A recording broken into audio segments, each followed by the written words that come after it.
Сегодня под председательством премьер-министра Ингушетии Константина Сурикова состоялось совещание о развитии физической культуры и спорта в регионе при участии вице-премьера Марьям Амриевой, депутата Государственной Думы России Алихана Харсиева, олимпийского чемпиона Исраила Арсамакова, а также представителей Минспорта Ингушетии.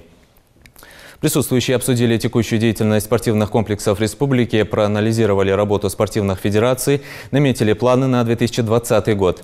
Исполняющий обязанности министра спорта региона Магомед Мургустов сообщил, что в целях развития физической культуры и спорта и пропаганды здорового образа жизни в республике в прошлом и текущем году проведено 119 спортивно-массовых мероприятий. Также в 2019 году будут реализованы мероприятия регионального проекта «Спорт. Норма жизни» нацпроекта «Демография». В частности, закупка спортивно-технологического оборудования, создание и модернизация футбольных полей с искусственным покрытием и легкоатлетическими беговыми дорожками, завершение строительства физкультурно-оздоровительных комплексов в Сагапши и на Сыркорте. Кроме того, в следующем году запланировано строительство ФОКа в сельском поселении Барсуки и реконструкция республиканского спортивно-тренировочного центра «Мужичи». Константин Суриков подчеркнул, что спортивная инфраструктура региона должна соответствовать современным тенденциям, быть доступной для населения, в том числе для людей с ограниченными возможностями здоровья. По словам премьера, положительное отношение к физической культуре и спорту должно закладываться в дошкольных учреждениях и школах. Отметим, ингушские спортсмены, участвуя во всероссийских международных соревнованиях за 2018 год и на 1 октября 2019 года, завоевали 490 золотых, 323 серебряные и 413 бронзовых медалей.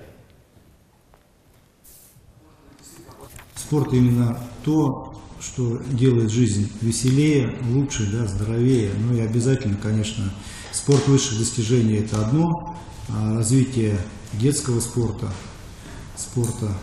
и физкультуры в школах – это совершенно другое. Сейчас мы видим, что страна уделяет большое внимание не только развитию профессионального спорта, но создают ФОКи, да, спортивные сооружения всевозможные. У нас здесь даже и 2 ледовые арены есть.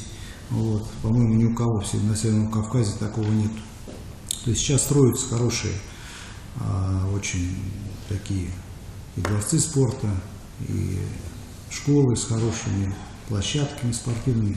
Но к этому ко всему надо, конечно, иметь определенную стратегию развития, понимать, как этим заниматься по каждому направлению. Если это футбол, то мы четко должны понимать, что мы делаем в развитии футбола. В футболе высших достижений, детского футбола.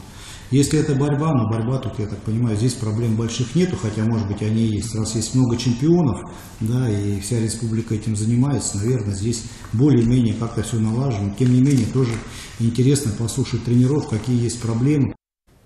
В Ингушетии до конца текущего года откроют 4 детских сада. В рамках нацпроекта «Демография» уже завершено строительство 5 детских садов на 1100 мест, а до конца года планируют ввести в эксплуатацию еще 4 общей численностью 880 мест.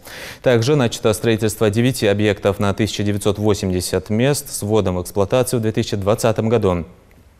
По данным Минобра региона, в течение 5 предыдущих лет местами в детсадах обеспечено более 60 дошколят, около 7 тысяч еще ждут очереди в дошкольные учреждения.